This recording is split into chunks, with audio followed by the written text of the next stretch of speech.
sa tanan, mga online viewers and followers nato, mga parokyano, katawhan sa Dios.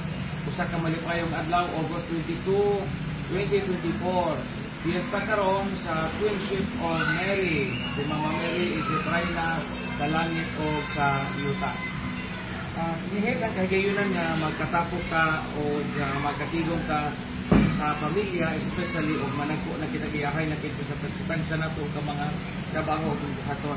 Nakakita lang kami kahigayunan karon kay birthday sa mga iso nga pare, birthday ni Father Nilo. Kami mauni ang upat ka mga managsuon, anak ni aming tatay Ili o may nanay Luisa. Mga ilong tuwapos na kami, wala kami nanay, wala kami tatay. Kanya kami upat, kalugis gino, kompleto mo in taon mi. Tanaw mo sa among naong, murag, mo pisay kinamagwangan, ane. Kirig sigurong basi. Pisay kinamagwangan, ane. Dapo yung sa buong naman ng birth certificate. Hindi, maglibog. O bitaw, upat may kayo soon, ayam the eldest, si ate ang sunod si Dodoy o si Padre, na nag-birthday, karon. Kanya, tagsara doon ni magtapo, kay tagsara mo po ni Padadilo makauli sa balay. Kay maorong po po magtapo mi, kay kami yung gapo yung gastok siya.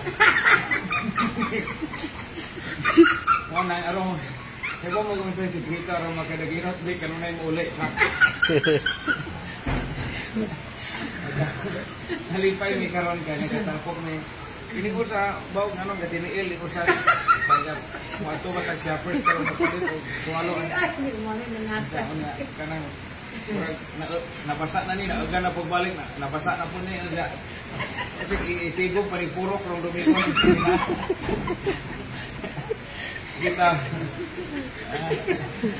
the band of family is always should be our one of our topmost priority. Because bisa kung saan nato, anak kita sa pamilya kasandi.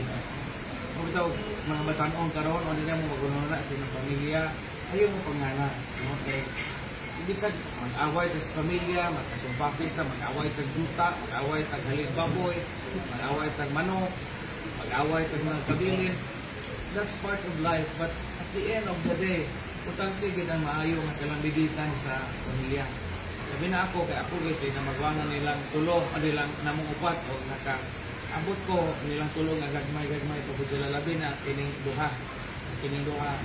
Abi mo ko ni sa una o kuan ni sa gamay pagkay kanang tunon man ni abi mo ko na first honor ni.